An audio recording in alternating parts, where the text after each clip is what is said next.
How you doing, everybody? Welcome back to Daytona International Speedway. My name is Kenny Abbott with CVN Cycle Vision Network. Alongside me, the one and only Pat Gonsalves, the voice of Daytona Speedway, here during Bike Week for as long as I can remember. I started coming here in 1985, and you'd been here for a while before that. So welcome to the Exhaust Noise Podcast. Always a pleasure to be in your presence, but certainly to have you on Cycle Vision Network. We really appreciate it. A lot happening today at Daytona International Speedway. First day that the Daytona 200 practice groups have gotten underway. We've got the Mission King of Baggers. We've got the Roland Sands Mission Super Hooligans, as well as the new Bellissimo Moto Twins Cup bikes went on practice first thing this morning. It was a little slick.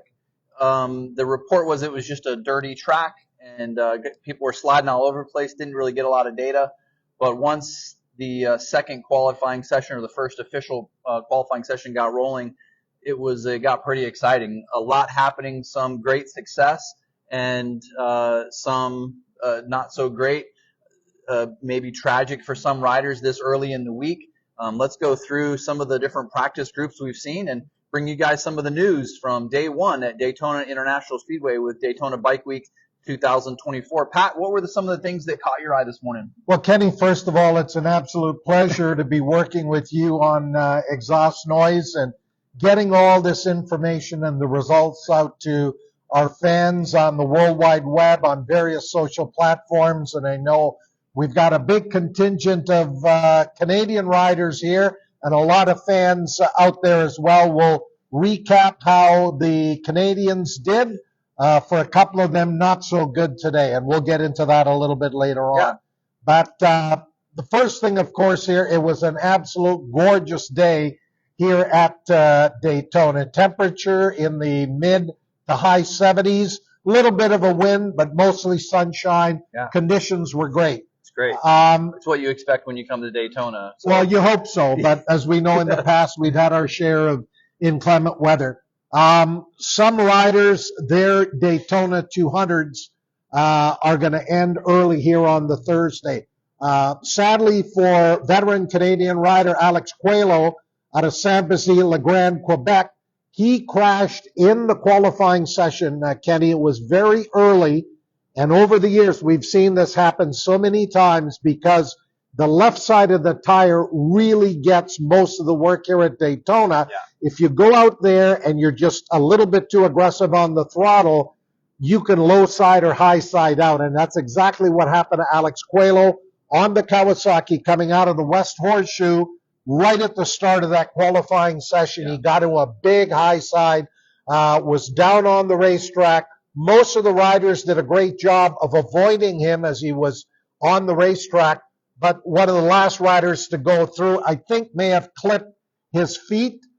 He was taken to Halifax Hospital here just a few minutes from Daytona International Speedway. Before we go off the air, we hope to get an update. But hopefully Alex is going to be okay. But in terms of riding further, I think his Daytona 200 is over. The bike was extremely damaged.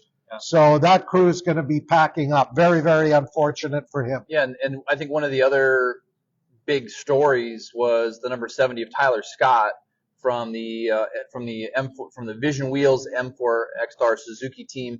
He had a pretty bad get off, and it looked like he was on a hot lap. Looked like he may have been one of the maybe provisional pole, but he was definitely in the top there, and that bike was messed up pretty good as well. I think they were evaluating him, so we'll see how that goes. Again, if we get updates before the show's over today, we'll let you know that. Otherwise, we'll let you know first thing in the morning when we get some more information. But we pray for those guys and hope that their Daytona adventure will continue. Some of the other things that were sort of happening at the lunch break, there was a few sessions before lunch, and then during the lunch break, we were wandering around through the garages and everything. You can catch a lot of that. We went live from pit road during P1 practice, and what we saw was a lot of bikes that were starting to struggle, trying to get up to speed, and really it was a lot of the riders that hadn't had a lot of time here before, or riders that we knew got equipment put together at the last minute. The Yamaha riders, probably more famously for this round, I think a lot of people were really expecting them to be very fast and all three motorcycles had motors torn apart during the lunch break. So it looks like they got everything back together. They're starting now to work forward, but essentially they've lost 2 full sessions here, and there just isn't enough time to be able to do that and get up to speed. So we'll cross our fingers and hope that they get back up into the towards the top of the running order. But all 3 Yamahas were torn apart at the lunch break and looked like they were swapping motors. Larry Pegram was here. He was actually working with one of the Twins Cup riders, Sonia Lloyd. They have some mutual friends, but Sonia Lloyd, she started a little bit lower on the charts, and as we were talking, Pat, she actually moved up pretty well there in Twins Cup. Yeah, again, a rider with limited experience here at Daytona. You do not learn this track even in a full race weekend. And Sonia had picked up, out from practice to qualifying, had picked up an incredible 6 seconds on her lap time and had actually moved inside of the top 20 in qualifying, but then crashed. Looks like she may have got a little bit wide coming through the fast left-hand dog leg and put it on the ground. The rider was up and okay, and the bike minimal damage. So I think she's going to be able to go in the second round of qualifying for that class in Twins Cup coming up tomorrow. But fortunate that she wasn't injured, and she'll come back tomorrow to continue the qualifying for Twins Cup. Some other news: a lot of folks know that Chuck Giacchetto and the former race team that he was working with is no longer here in the paddock area, at least for this weekend. So he's working with Blake Davis this weekend. Blake Davis up to speed pretty quick here. Hasn't broken. I don't think he broke into the top 10 yet, but that's a good story where Chuck Giacchetto now working one-on-one with Blake Davis. And we should see a lot from him this weekend. Yeah, and for Blake Davis, coming out of the Twins Cup Championship, and this is that ladder that Moto America has built. Yeah. The Twins Cup champion, and just looking at the charts here in that final qualifying session, and again, we do have a second round of qualifying tomorrow here at Daytona. Look for most of these riders to improve on the times that they turned today in practice and qualifying.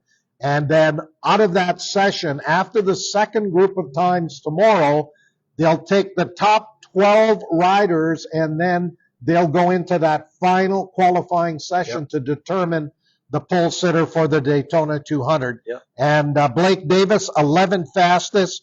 He was one of, I believe, somewhere in the vicinity of about 7 riders, all with lap times at 1:50. But certainly today, we saw an impressive run for the Suzuki GSXR 750 mounted riders. 4 of the top 5 best times belong to Suzuki riders. Richie Escalante quickest. You talked about Tyler Scott. He was on an absolute flyer when he put it on the ground at the chicane. His lap was 1:48.045. Richie Escalante had set a brand new record here for the class at Daytona, 1:47.833. And Kenny, we suspected that would be right around, and I think based on how fast they've gone here early, we could be looking at 1:48, maybe even a low 48 for the pole position tomorrow. And what that means, and we want to correct some information we gave out yesterday, where we said you had to be within 110% of the pole. It's actually 108. So based on the time that Escalante put up today, you have got to turn a lap at 1:56.460 or faster. It's fast. It used to be if you got under 2 minutes, you were in the field for the Daytona 200. Not anymore. Not anymore. And looking at the riders who were in the supposed slower group, Group B, only the top 10 riders out of that Group B session have gone fast enough to make it into the Daytona 200. There are over 20 riders tomorrow have got to find 2, 3, 4, and in some cases 5 seconds a lap if they want to race here on Saturday afternoon. Including, and we may or may not see Alex Coelho, but Hunter Dunham on the Triumph, we were expected to see, more from him. We expected to see a little bit more of Anthony Fania. We expected to see more from Jessica Capizzi, Tony Blackhall. There's some riders that didn't make the cut today that are normally on the grid. I think that they're gonna go back tonight and start to really see where they can gain some time. Jessica Capizzi, she had her motor apart at the lunch break as well. So I think they're just trying to play some catch up. But it's gonna be interesting. And as you mentioned, Escalante already down to a 47.833. The only rider into the 47s, Tyler Scott, went 48.045, and then back to Hayden Gillum on the number 95 machine of 49.3. Another 49.3 from Joshua Heron, the only Ducati to break up that group of Suzukis. Bobby Fong was a 49.3, and then Xavi Flores on the changing teams this year onto the Yamaha, the Attack Yamaha team of 49.8. So a lot of riders in the 49s. Richard Cooper, the Triumph rider coming over from Europe, solid rider. I actually talked to his teammate at the lunch break, and Peter Hickman is really excited for his teammate. He says, "Yeah, I'm struggling to kind of get up to speed. This is the first time I've been here, and it really takes a lot to figure this place out. But Coop's ready to go. Coop could win this thing." Coop was here, but that was back in 2008 where he finished in 5th place, and he's come back here with this factory-supported Triumph. Just comparing the times. Ahead of Posh, we'll say. And we underscored this situation where this track is so technical, so difficult, getting used to the banking, the high speeds. Even if you're a skilled rider like Peter Hickman, who's won 13 Isle of Man's championships and the fastest rider ever around the Isle of Man, his time, when you look here, was a minute 51.694. His teammate, Richard Cooper, a minute 49.983. So almost 2 seconds separating those two riders. Hickman is going to get faster, no doubt about it. How much faster? Maybe a minute 50, maybe a minute 49. Yeah, and we were talking about drafting. He's used to running the Northwest 200, which, miles and miles of long road. So he says, "I'm used to the draft. I'm used to playing with the draft. I like the draft." That's not the issue. The issue is that this is 31-degree banking, and that we're going from those speeds. He actually compared the chicane to going 200 and some miles an hour down a back road in Ireland, and then having to come to a roundabout.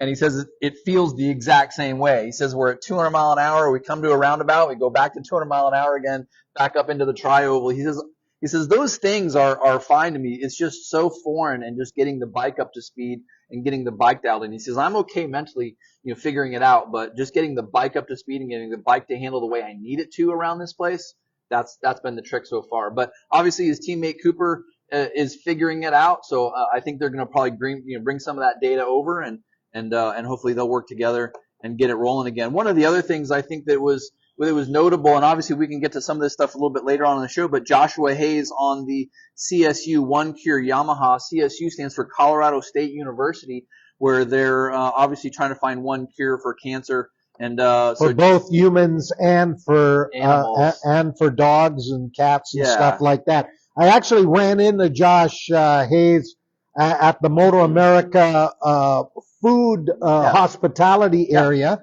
And you find something new every time you go to the racetrack, Kenny. And I wasn't aware of this, and I think it's an absolutely brilliant idea. Moto America has 2 big tractor trailers that are mobile kitchens, and they've got chefs and so forth. And for $20 a day, a rider or a crew member gets a continental breakfast and a hot lunch that they pick up there and take back to their pit area. So it's an absolutely brilliant idea. He was out of his leathers. He said, "I'm going to miss the qualifying today. We're putting the bike back together and we'll be ready to go." So as quick as some of these other riders have gone, Josh Hayes, I think, is going to show what he's made of. One of the winningest rider in Moto America AMA competition. He'll be out on that Yamaha tomorrow for qualifying, and I wouldn't be surprised if he makes it through the time attack. And it looks completely different. The Yamaha he's usually on is the Squid Hunters Yamaha, and people are used to seeing that. It's a green and white motorcycle this year with the CSU One Cure Yamaha team. And of course, his wife Melissa Paris is on the wrenches, leading the team from a mechanical perspective. So it's still a family effort, and they're putting together a really good show. And he was very, very relaxed this morning. And Joshua Hayes has been around this place a lot, and so I think he'll. If anybody's going to get back up to speed, it's going to be Josh Hayes. And we got to Richard Cooper on the Triumph in 7th. Let's take you a little bit further back on that Group A session, 30 minutes. 8th fastest was Brandon Posh, the 2-time Daytona 200 winner. He's won it on a Yamaha. He won it on a Triumph, and now he's on a Suzuki. I think he'll be one of the first riders to win on 3 different brands. Stefano Mesa, I'm still trying to correct the pronunciation. For years we called him Stefano, but it is Stefano, like the tennis player Stefano Tsitsipas. Stefano Mesa on the Ducati, a minute 49.947. Looks like they were still sorting a few things out on the bike. I think he's got a little bit more pace, and we should see that tomorrow, but he was able to break into the 49s. He went faster than that here on his Kawasaki back in the fall. And again, brand new motorcycle. Yeah. They just took ownership of that motorcycle. They just put it all together. So that's fast for someone who basically just took on ownership of a bike a couple weeks ago. Brian Sharp and the crew at Boulder Motorsports have done just an amazing job, and they'll be running that Ducati at the Loudon Classic coming up in June. And then, of course, rounding out your top 10 in qualifying was Danny Eslick, a minute 50.156 for Eslick. Chatted with him briefly in the TOBC area. That whole ride came together very, very late. He said to me 2-3 weeks ago, I wasn't running in the Daytona 200 until Michelle Lindsay, who's there with the crew. And, Danny Eslick is right there. And then once you get outside of that top 10, we talked about Blake Davis, great young rider. I got to give a shout out to Carl Soltesz, Super Carl, one of the best privateers who, came up through the CCS and ASRA. I think he's a former ASRA National Sport Bike Champion, moved to Moto America and has been consistently knocking right around the top 10. But that is a solid first day qualifying session for Super Carl. Yeah, he has great social media and a great fan following, and he's very approachable and has a lot of fun. He actually does a lot of off-track testing, or testing with small bikes and motards and everything else, and he's very, very entertaining. So good to see Carl, Super Carl, from the Midwest Championship Cup Series region on that number 60 machine. The livery is still the same on that Suzuki, so we look forward to him. And if he could break into the top 10, as we were talking earlier, that would really be a great result for him. And I think he'd go home very, very happy to break into the top 10. Yeah, and of course, Time Attack, where we take the fastest 12 riders, he's got a shot at making it into Time Attack. Yeah. We talked about the Yamaha team, 3 riders who won the World Endurance Championship last year, coming here to Daytona for the first time. Kenny, I don't think we covered it on our preview show yesterday, but a year ago, those 3 riders were watching the Daytona 200 and joking with their team manager, who said to them, if we can win the World Endurance Championship, what would your bonus or prize be? He said, we would like to go race in that Daytona 200. And sure enough, they end up capturing the 2023 World Endurance Championship. 2 of those riders, Haneke and Fritz, came here to Daytona, as we've covered, to work with Chuck Giacchetto just to learn the racetrack. And they got in as many laps as they could over the weekend. They've come back here, and they're faster than the third member of that team, Niccolo Canepa. Canepa struggled a little bit today simply because he was trying to learn that racetrack in a big, big hurry. I think he got going a little bit better towards the end, and he should be much faster tomorrow. Yeah. But looking at where the Yart riders ended up, Karl Haneke out of the Czech Republic in 13th, and Marvin Fritz in 17th, and sandwiched in between those 2 Yart riders was Teague Hobbs on the Vision Wheel M4 X-Star Suzuki, and David Anthony, veteran rider, was 15th fastest. Yep. And right behind Marvin Fritz was Matt Truelove, part of the Truelove brothers effort on the They're on another Suzuki GSXR 750, and those two guys were going pretty good. We talked to them during the first practice session, and they were trying to get as much data as they could. They had Matt had a pretty good accident here back in the fall for the ASRA weekend. He was beat up pretty good, and he was getting better, and then he had another crash where he injured his left hand again. So he says he's a little bit sore, his ribs are a little bit sore, but he thinks he's going to be able to put a lot of that out of his mind when it comes race time, and he thinks he's got a little bit more time left in him here. So we'll see how he does. But Matt Truelove there in 17th, right ahead of Ben Young, who was one of the previous AMA Pro Superbike Supersport riders, one of the Canadians that's come down. Yeah, and Ben Young coming off his latest 3 Canadian Superbike championships. He did run earlier in his career in the Daytona 200 a number of times, so he certainly knows the racetrack. But these are 2 brand new Suzuki GSXR 750s that Trevor Daly, his co-rider on that Team Battle Axe, both on Bridgestone tires. Yep. So 2 brand new motorcycles. Unfortunately, their tire test day on Tuesday was washed out at Jennings, so I think that put them behind the 8 ball a little bit. And speaking of Trevor Daly, he was 27th fastest, a minute 52.9. So I think he was hoping to go quicker. We'll see if he can pick up the pace tomorrow. But Ben Young, 18th fastest, a minute 51.222, has an outside shot of making it a time attack. Yeah. But if you can make it in that fastest 12, you have really, really done well here at Daytona, considering the depth of the field. Yeah, and speaking of the depth of the field, back in 20th was Gus Rodeo, who is coming up from the Junior Cup and Twins Cup. So Gus Rodeo is right there in 20th, just ahead of Taylor Knapp, who makes a return on a Triumph. Peter Hickman was back there in 22nd. We talked about the Yart riders. Nicolo Canepa on the number 65 machine was 23rd, just ahead of P.J. Jacobson on one of the new Ray Hall Ducatis. So P.J. Jacobson 24th, just ahead of Harry Truelove, Matt's brother, who qualified 25th this afternoon with a 152.539. And then we get into a couple other Canadians, right? Trevor Dion. Yeah, Dion, I think, was struggling a little bit with the Ducati. I ran into Richard Chambers, and we had a good chat with Araldo Faraci. And Dion coming into turn 1, I don't know if he just missed his braking mark or there was some issue with the bike, but he overshot turn 1, tried to get it slowed. He did for a while, but then he got high-sided off the bike. I think he was okay. He walked away from it, but there was some damage to the bike. So Trevor Dion, former Canadian sport bike champion, 26th, he's got some time to make up. And then we haven't talked a great deal about their efforts today, but I think a disappointing day for the Ray Hall Ducati team.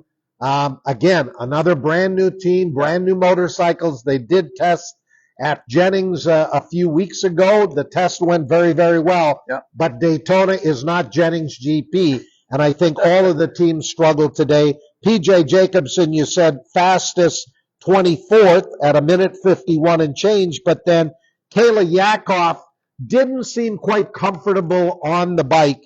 And then Corey Alexander was 30th, and Kayla was 28th. So they're not going to be happy with those efforts. And I know that Ben Spies and the crew are going to be working to try to fix whatever was ailing that team, because they're capable of running a lot faster than that. And honestly, I think they were on a different tire. We'll double check tomorrow morning, but I think they're on a different tire than what they're used to running on. So that may have something to do with settings and everything else. But chances are they were testing on this tire at Jennings, and they should be going well on it. But I wasn't very surprised to see P.J. Jacobson the fastest of the 3 Ray Hall riders, but I was surprised to see him that far down the list.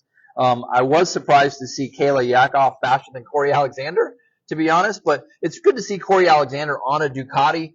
We all know Richie Alexander, his uncle, who's been around, and he's a former 750 Supersport champion, and their family has run Ducati Kawasaki dealerships for a long, long time in the Hudson Valley of New York, just north of Manhattan there. So it's actually, and Corey's raced everything but a Ducati to this point. So it's actually good to see him on a Ducati. It blends well with the family brand, and I'm not gonna assume that he's gonna be that far down the list for very long. I think they're gonna shake some things out overnight. I think they're gonna come back tomorrow with much better qualifying, because those three riders should be much farther up the list when we look at some of the other riders that are ahead of them. So we're going to expect some bigger and better things for them tomorrow. Trevor Daley, though, was right there behind Dion. Danilo Lewis, the number 94 machine, former Brazilian Superbike champion. He's been running the stock 1,000 class for the last few years. He's also done some ASRA stuff. So Danilo Lewis,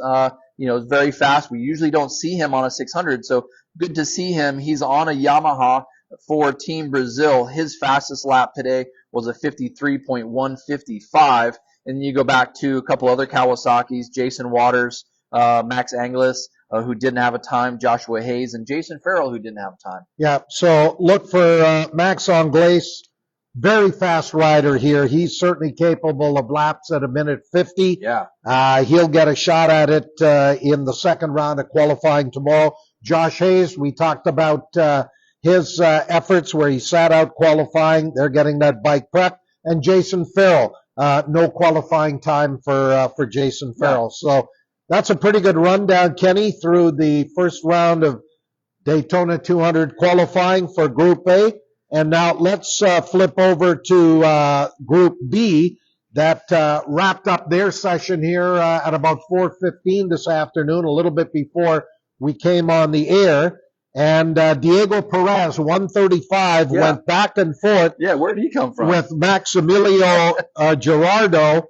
And in the end, 1:51.767, fastest time out of the, quote, slower group. But that was not slow at all. That's a time that would have put him, I'm thinking, somewhere inside of the top 20 for the riders who were there in Group A. Yeah, for a long time in Group B, there was only 5 or 6 riders that were even close to being able to make the qualifying cutoff, and then all of a sudden, there was a block of riders that just started moving up the chart. So Perez ended up throwing down a 1:51.767, the fastest lap in that Group B. The next fastest was Girardo, as you mentioned, on the Suzuki, a 52.4. So there's, 7/10 of a second there. And then back to Eli Block on the number 29 machine, who had a pretty good run at it. But again, he started the session back in 12th to 15th place in that session, just worked his way back up and put together some really good laps and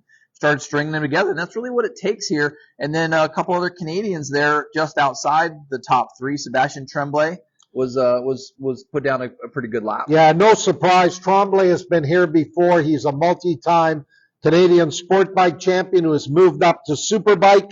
1:54.384, a respectable time, but again, capable of going faster.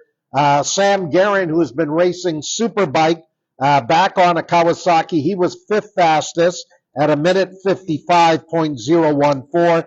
And then Brad McRae, 1:17. McRae was actually slower towards the end of the session. In the last couple of laps, he was able to turn that 1:55 to make it in. Yeah, Tony Storniolo, one of the Midwest ASRA riders. He actually had Tony Storniolo. Good to see him in the field. He deserves to be in the field. He's raced here several times. He's been in the 200. He was not very happy about his lap times or the handling of his motorcycle. And then back to Maverick Sear, another Canadian rider on the Triumph. Looks like they got that thing going in the right direction, but just needs a little bit more time now. Yeah, well, Maverick, I think that is got to be very close to his fastest lap ever. He came here last October for the first time, had a number of top 10 finishes in the ASRA expert events, and they put this ride together with the help of an organization called Road to Racing that started out helping a lot of Canadian drivers, including Matt Clark, who's going to be racing in one of the open wheel support class races in St. Petersburg this weekend. But Maverick is the very first motorcycle racer that Road to Racing has helped. So there was a bit of a fundraising effort, and then the idea was to celebrate just a great gentleman who is an amazing friend to me by the name of Chris Ellis. He was a flat track racer, a road racer, and for years headed up Triumph Motorcycles in Canada. And as we said on the preview show, was the guy who really brought Triumph back to the Daytona 200 with a number of different Triumph efforts, including the year they had Elena Myers, Jason DeSalvo, and Kenny Reedman all on Triumphs.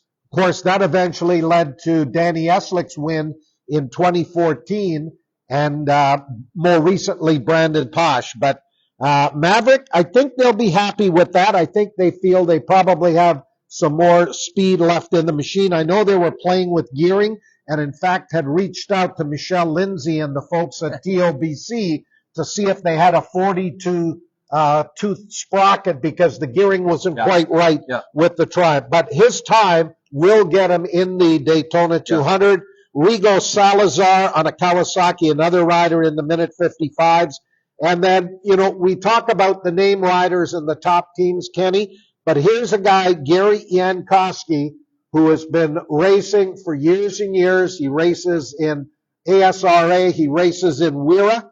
And he is on a Kawasaki, and good to see his time was the last of those riders in Group B who have qualified fast enough that they're not going to get caught out by that rule with Moto America that says here at Daytona, you've got to be within 108% of the pole time. And that time was absolutely brilliantly fast by Richie Escalante. And according to Moto America, it was a Daytona 200 lap record. So Indeed. A minute 57.833 is the bar. Now, that being said, the overall track record is held by Stefano Mesa, a minute 44.0. So it's still about 3.5 seconds slower than the overall track record. But keep in mind, the overall track record was on 1,000, approaching 200 miles an hour, and the 600s are somewhere north of 185 miles an hour. So it's there's a little bit of difference by the time you get around this 3.51 mile race course. So Kenny and Gary Jankowski, the minute 55, he should be in. Yep. Beyond that, there are a whole bunch of riders who have got to figure out how they're going to be able to go 2, 3, 4 seconds faster. Tony Blackhall, Jessica Capizzi, Anthony Fania, Andrew Bowman. Obviously, again, we hope the best for Alex Coelho, Hunter Dunham. There's a lot of riders there that we really expected to be able to qualify, and they just didn't make it in today, but they do have another shot tomorrow. Yeah, and there are a couple of other Canadian riders we're familiar with. Matthew Simpson, who is a fine young rider on the Yamaha, he was 20th in that qualifying session for Group B, a minute 57.911. He has got to find at least a second and a half, maybe 2 seconds tomorrow to make it in. And the other rider who is in there, Alex Michel, on the Speed Factory Kawasaki fine Quebec rider, he was 16th fastest, and he is in at a minute 57 and change. So he's got to find over a second as well. As we look down that list, there's some very good riders, but the pace was so quick here today that I think it may have surprised some of those riders, and now they're struggling to try to make the field for the Daytona 200. Yeah, it's a lot. A second at Daytona is a lot. It was interesting to say the least. And I actually felt bad. We were walking through the garage area during the lunch break, and I felt bad, trying to talk to anybody because everybody was thrashing and swapping motors, and for some reason this year it just caught everybody off guard. But I think they also realized how stacked this field is, and they're not going to be able to get away with losing a couple tenths here and there. Everyone's got to bring their best game, best motorcycle. The one of the qualifying sessions that just ended was the Super Hooligans, and I thought it was funny. We saw that Moto America posted a story about Troy Herfoss, who is running the Indian this year in the Twins Cup, and they have a quote that says, "I've never been more scared in my entire life," said Troy Herfoss after his first couple laps at Daytona International Speedway here this morning. I found that just really hilarious. And the other story that they did was on Rocco Landers, who was riding a giant bagger for the first time. So it's interesting finding these two talents coming from really different backgrounds. The Rocco Landers was coming from Junior Cup and Twins Cup, and he was successful last couple of years on 600s as well in the super sport class. But bumping up to that bagger was really something big for him. And then you have Troy Herfoss, who's been used to riding the big super bikes and won the Australian Superbike Championship last year, and he jumps on a bagger, and they both have the same experience. It was pretty funny. Boy, I was impressed with Herfoss learning this track and going as fast as he did. We'll get into the results here for the King of the Baggers qualifying that happened earlier this afternoon. But Kenny, let's go to the Mission or the Bellissimoto Twins Cup, where Gus Rodeo was quickest in qualifying on the Aprilia, the Rodeo Racing Robem Engineering Aprilia. Minute 56.257 has the provisional pole. They'll have their final qualifying session out here tomorrow. Dominic Doyle, the Giacomoto Yamaha Racing, Chuck Giacchetto doing a great job. Dominic Doyle on the Yamaha R7, a minute 56.599. So just about 0.3 of a second between those two riders. Every Dreyer on another Aprilia, the Top Pro Racing team. I think they're fielding about 8 riders in Moto America in various classes this year. He was right there. And the aforementioned Rocco Landers on the Suzuki. This is the debut in Twins Cup for the new Suzuki GSX 8R. And that was an impressive run by Landers on the Revzilla Vance and Hines machine. Yeah, just less than a second He got back up there to run there. And again, that's a bike that's only going to get quicker. And how about a shout out to Ed Sullivan rounding out the top 5 on his Yamaha.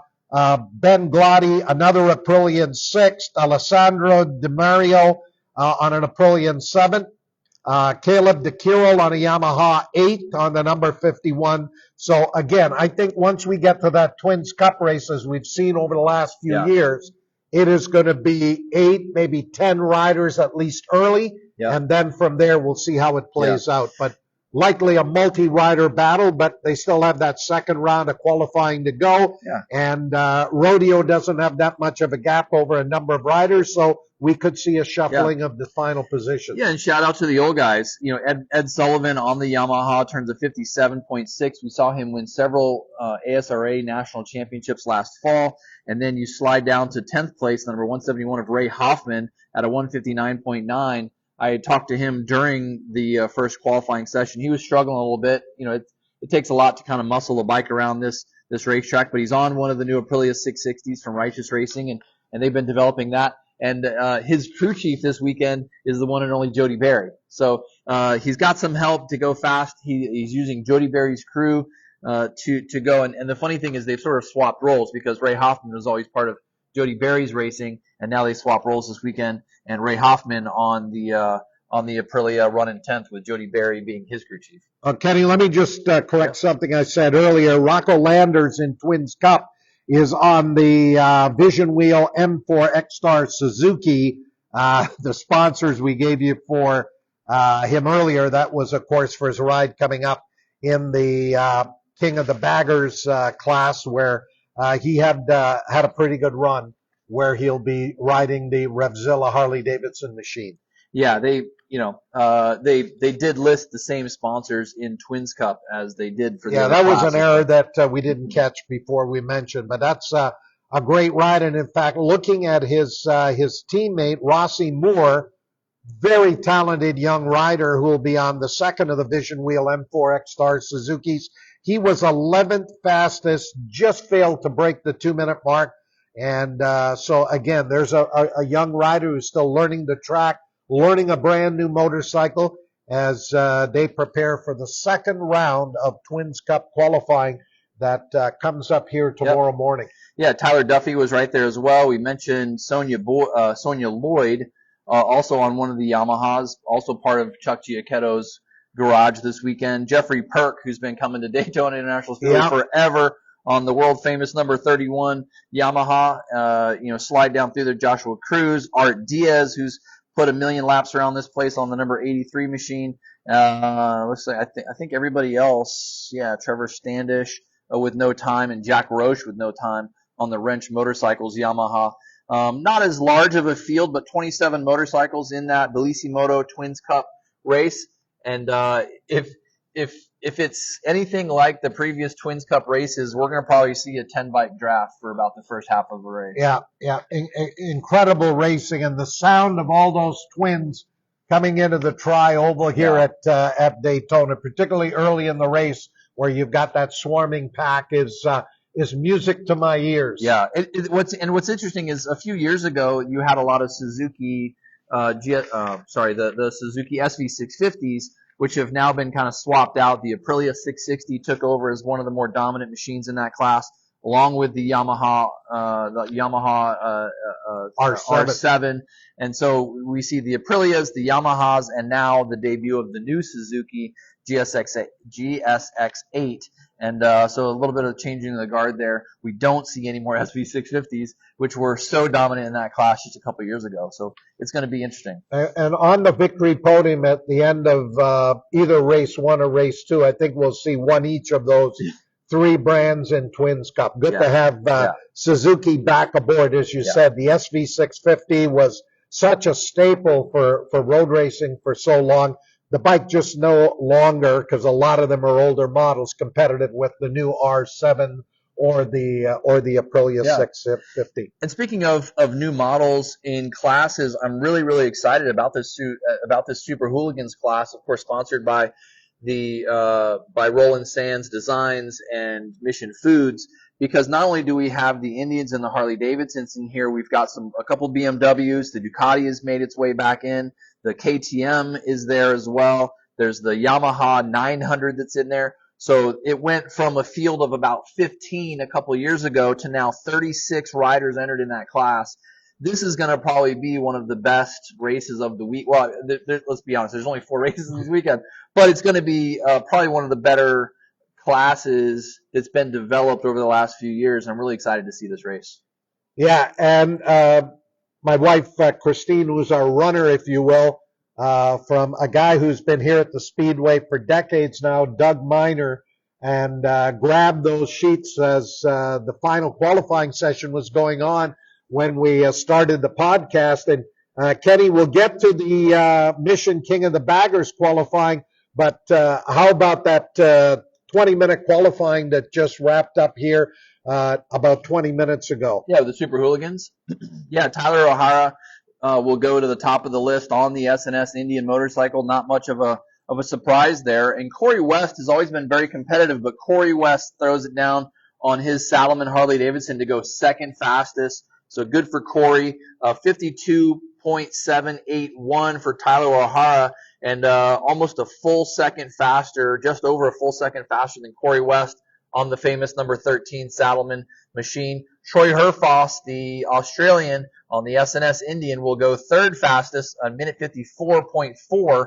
And then we go back to Travis Wyman on the number 10, again on another Salomon Harley Davidson. And rounding out the top 5, Jake Lewis on the number 85. He came in on a trailer during lunch break, so good to see him get that Salomon Harley Davidson back up into the top 5, a minute 55.050. Those are the only riders in the 55s.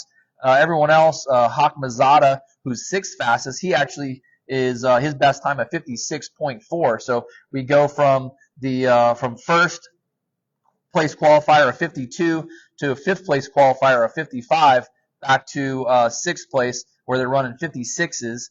Again, Hawk Mazada on the Indian, Cody Wyman on a Harley Davidson on the number 34. And I was really excited to see Nate Kern on the number 9 BMW, getting BMW back involved as well. The interesting thing about that, we were talking about, he had to go back and forth.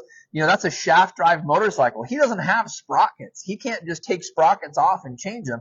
The only thing he can do is change the drive shaft, which has a rack and pinion system in it, and he only has 2 choices. So in his first qualifying session, he couldn't even get to 6th gear on the banking. He can only be in 5th, so he was going to go a little bit shorter gear, which is just a different pin basically. And so he was excited to get back out, and he's able to go 8th fastest here this afternoon on the BMW at a minute 56.563.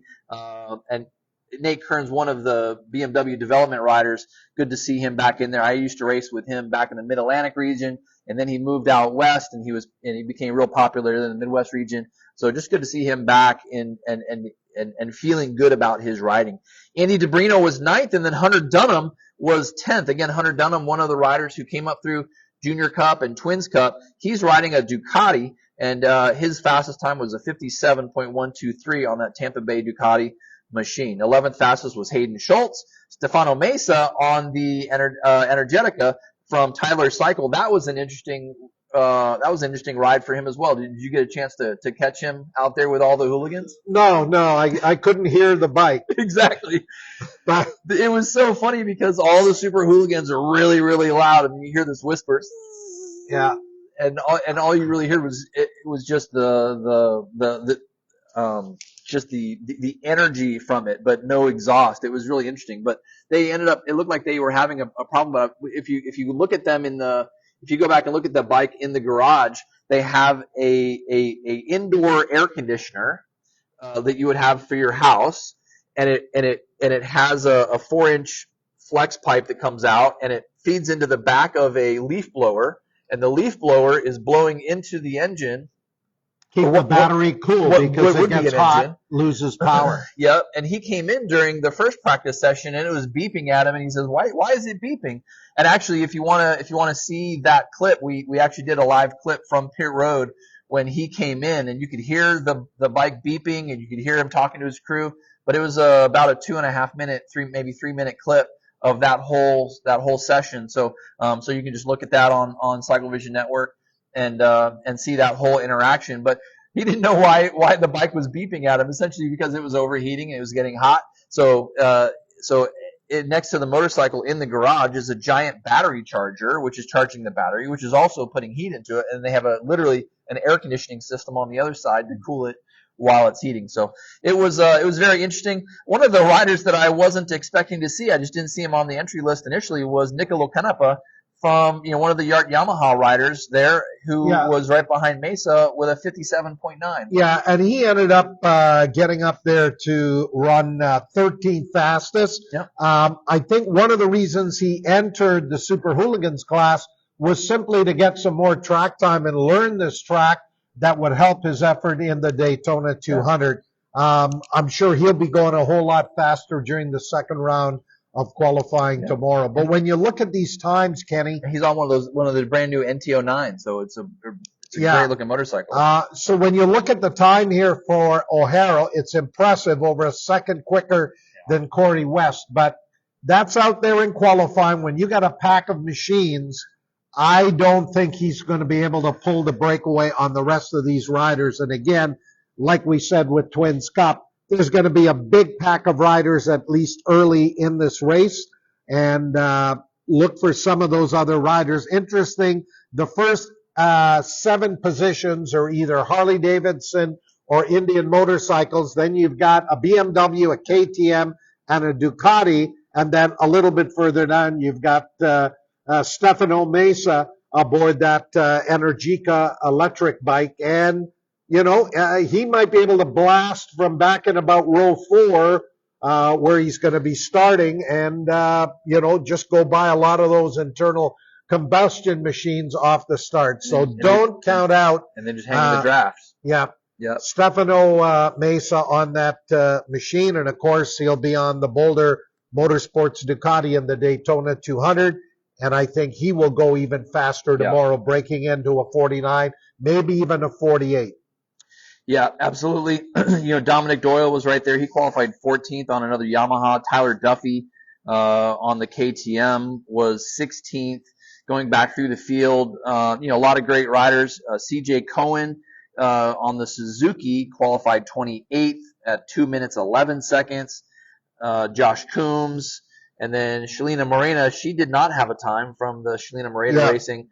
She was registered on a Ducati. Kevin Grimmel on a Harley Davidson, Jack Roach, and Joshua Siegel, none of which had times. So hopefully whatever the problem was for all of those riders that forced them to miss the opening round of qualifying, they're back out here tomorrow morning at the racetrack. Yep. I know we want to bring in the guru of all things American flat track here for a quick preview, because he's certainly more in depth in his knowledge of what's going to happen here tonight under the lights and tomorrow night. But before we do that, let's quickly put a cap on King of the Baggers. I think maybe a surprise that Troy Herfoss, with his limited experience here at this racetrack, would top the opening round of qualifying against the likes of a Tyler O'Hara and Kyle Wyman, some of the other regulars in the Mission King of the Baggers class. Yeah, at a minute 50.017, Pat, when we were here in the fall, there was a couple teams that were testing, and we were surprised but not surprised that those guys were doing really low 50s. We thought, man, when they come back here in the spring, they might do 59s. And here we are, a minute 50 flat, a minute 50.017. It's not a minute 50.8 or 0.9. It's a minute 50.019. They might be in the 49s tomorrow morning. And that's Troy Herfoss, who had never been here before. And again, the quote from Moto America was that he was scared for his life on that SNS Indian motorcycle, but he qualified ahead of Kyle Wyman, the former champion on the number 33 Harley Davidson. He qualified ahead of number 29 Tyler O'Hara on the Indian, both of which were in the 1 minute 50 range. Wyman at a 50.197 and O'Hara a minute 50.599. Hayden Gillum on the defending Revzilla Motul Vance and Hines Harley Davidson with the number 1 plate, a minute 51.239. James Rispoli, 43, was fifth fastest, with Kyle Onsong back there in sixth. He was one of the BRL champions. Travis Wyman was seventh. Rocco Landers, his first time on the big Harley Davidson, also from the Vance and Hines Revzilla Motul Harley Davidson team, was eighth fastest. Bobby Fong on an Indian was ninth fastest, and Corey West on the number 13 was 10th fastest. A little different than on that Super Hooligan, but they've got those Salomon bikes running really, really well this weekend. A couple of riders to note who did not post a qualifying time this afternoon. Shane Narbonne, who won the Bagger Racing League Championship on a bike. I'm not sure if that bike is the same one they ran here. There was a turbocharged version of that bike. Right. But I think this may be a different machine that they brought here. That's to the bike that Jesse Janish is on. Right. The turbocharged, yep. And then Ruben Zaus, of course, road race fans will know that name, now in his 40s, coming here to run the fueling parts machine. He did not get a time, so Ruben Zaus, hopefully whatever the issues were with that bike, they'll get it fixed overnight, and he'll be ready to go out here. And another one of the Mission King of the Baggers regulars, Max Flinders, the Mad Monkey Motorsports Indian, that he did not post the time. So if everybody's out here and gets in a qualifying time, we'll have 17 motorcycles lining up for our King of the Baggers opener here at Daytona. The first of those races goes out here tomorrow afternoon. The second will actually be after the Daytona 200 on Saturday around a 4 o'clock start. So if you're going to be coming out to the races here at the Speedway on Saturday, stick around after the 200 is over.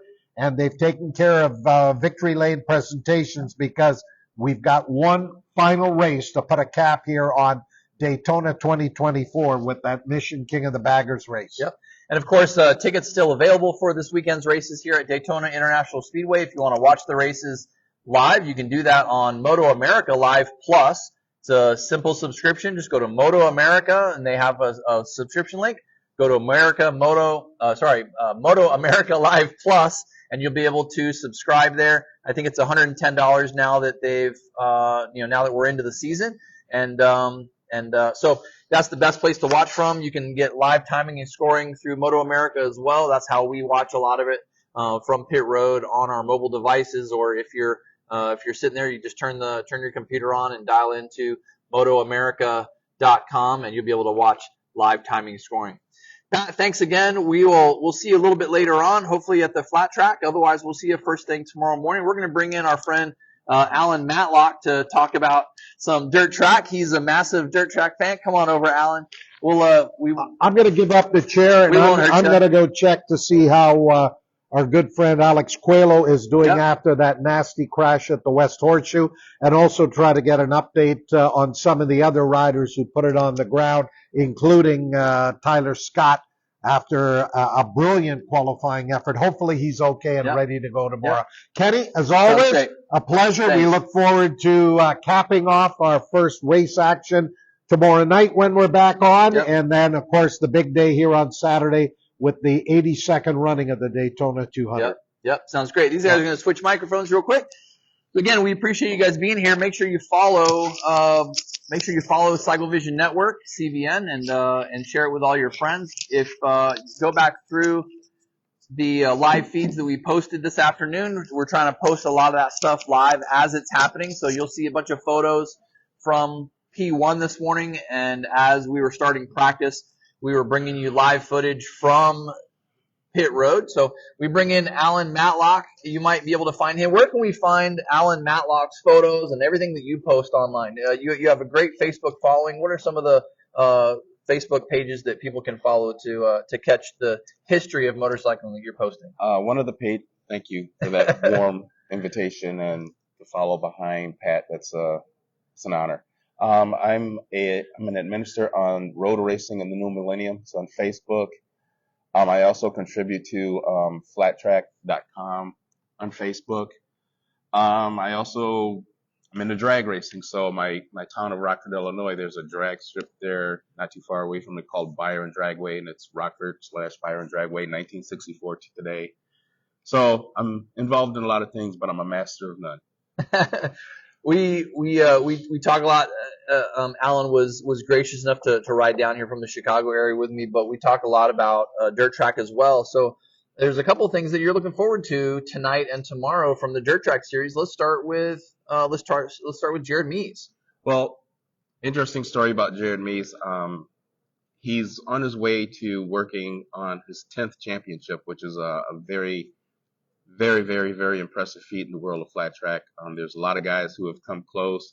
I believe right now he's tied with Chase Springsteen, if I'm not mistaken. I could be mistaken, but again, to be at number 9, he's done a lot for the sport. By doing a lot for the sport, he's also a promoter with his wife, Nicole Mees. They sponsor Lima, if I'm not mistaken, and also one of the races that I love to work at, which is the Springfield Mile in Springfield, Illinois. And Lima's a half mile, right? And then the Lima's a half mile, and Springfield's a mile. It's the fastest mile in the United States. It's amazing. If you've never been to flat track, I would suggest going at least once. I would also suggest make sure you bring earplugs earbuds of some kind. It is very, very loud, and if you've got a nice slick jacket to keep some of the dirt off your brand new white shirt, I would suggest that as well. But here at Daytona, we're running the short track, and they used to run the short track here, or I think they used to run the half mile over at Municipal Stadium. Is that right? Right. Which was right up the street here, and that was a very famous dirt track oval, and everyone would go over there at the end of the day from the road race and big grandstands and everything else. And sadly, the event has shrunken down a little bit from a fan perspective. There's still a lot of fans there, but they're not filling the grandstands that they used to over at Municipal Stadium. But because it's here at the Speedway, there are a lot of campers here, and they can literally just walk right out the tunnel, and they're at the flat track. So we're going to leave here in a little bit. We're going to go over there and check out the Progressive AFT flat track guys. See our friends Cameron Gray and everybody over there. Who are some of the other riders over there that we should be looking for? Well, just looking at results from practice and qualifying from the short track over there, Sammy Halbert on an XR 750. Briar Ballman, I believe the Ballman brothers were mentioned yesterday by Pat. We've got Davis Fisher, Jared Vanderkoy, fast boy from Illinois, Dallas Daniels. He's going to be in the hunt. Dallas finished second in the championship last year, so I know he's looking to kind of knock Jared down. We also saw him on a road race bike last fall. You did see him on a watch for that transition. He was very, very fast. I think Daniels is one of the guys who, and again, this is my personal opinion, I believe Daniels is one of the guys who can make the transition like another hero of mine, Nicky Hayden. It's just my personal opinion, my personal belief. But with the backing that he has, I believe he's the guy that could do it. And Mies was down there a little bit, right? 7th or so on the number Mies is one. down to 7th in the first qualifying session of Super Twins. But some new names in Super Twins. Well, a few new names. Morgan Mishler, he's on a Yamaha MT-07. And another rider that's, Kobe Carlisle, he raced singles for a while, but now he's making the transition up to Super Twins as well. Cameron Smith is there. There's a lot of the usual suspects in Super Twins. I haven't had a chance to look at singles yet, but I'm pretty sure that's going to be a great battle as well. And what's the significance of singles? Singles to me really it's the next crop, right? It's sort of super sport to superbike. Correct. It's the last 2 nights we've had amateur racing going until about 9-10 o'clock at night, and really those amateurs, when they first transition over to the pro ranks in progressive AFT flat track, they are going to transition over into a singles class. The cool thing about the singles class, Alan, is that there's a host of manufacturers. Virtually all of the motorcycle manufacturers that are making a single are in that class. And so you've got the 4 Japanese manufacturers, you've got Husqvarna, you've got KTM, you've got all these motorcycles in there, and it makes it very, very competitive. And what they do is they essentially, just like with super sport racing, they have quite a bit of ways to pair them so that they're essentially all identical horsepower and weight and everything else, and it comes down to rider. And it makes it very, very competitive. The cool thing is you get someone riding at that level, and then once they're ready to bump up to the twins class, they're so talented. Amen. And again, me being from Illinois, I'm happy to see when looking at the first qualifying session, Chase Satoff from Hillsborough, Illinois is at the top. So again, we've got a fast boy from Illinois on the top. Dalton Gaultier, he's second on the KTM. He's from Pine Grove, Pennsylvania. We've got Travis Pettin from Ramona, California. And he's on a KTM, but still within the top 4. You got the 4 different manufacturers represented. And talk about Cody Kopp a little bit. Cody Kopp's going to defend that number 1 plate this year. Cody Kopp is one of the guys who, again, there's always a discussion about where the next American MotoGP or World Superbike guy or whatever it could come from. Cody Kopp, in my opinion, is one of those guys. I rate Cody Kopp the same as the MotoGP guys rate Pedro Acosta. And if you follow Pedro Acosta's rise to fame, has been through KTM. But Cody Kopp, in my opinion, could do that job. He could go over there and learn the bikes. And he could be one of those Americans who also make the transition from flat track to road racing to whatever he wanted to do. And he's got a great family following. And one of the females in the class will be Shayla. Shayna Texter. Yes, she's if I'm not mistaken, she is also running tonight. She's down in 21st, but again, it's first qualifying. Anything can happen. A couple changes, she could move right up the ladder. Yeah, great. So this is Alan Matlock. Make sure you follow him on all of his social media platforms. We're both posting live on CVN Cycle Vision Network throughout the weekend. So we appreciate you hanging out with us. Make sure you follow and share, and let's try to grow this sport. We are here really to support the rest of the media. There are a million great media outlets out there for motorcycle racing, and we're here to kind of pump up all of them. We all have influence over our own little bubble, so we appreciate you guys following us and liking us. And it doesn't go without saying that we appreciate you, and let us figure out a way, or let us to be part of your life and bring you some live footage that is not being covered behind the scenes because they just don't have the time to do it. But throughout the weekend, we're going to bring you live behind the wall footage. We're going to put cameras right in the face of some of these riders when they're jumping off the motorcycles. We're going to be in the media center, and we're going to do those recaps right here at the end of the day with the one and only Richard Chambers and of course Pat Gonsalves, the voice of Daytona. And so again, we appreciate you hanging out with us. We're just over an hour here, so thanks for hanging in there. We do have sponsorships available, by the way, for the rest of the season. So if you're interested in being part of this Cycle Vision Network Live exhaust noise program, hit us up. We'll see you soon. Take care from Daytona Beach. Bye. Big thanks to this guy right here for everything he does. I appreciate him so much, and it's helping him out is the least that I could do. We'll see you at the track, at the flat track a little bit later on. Take care now. Check that real quick.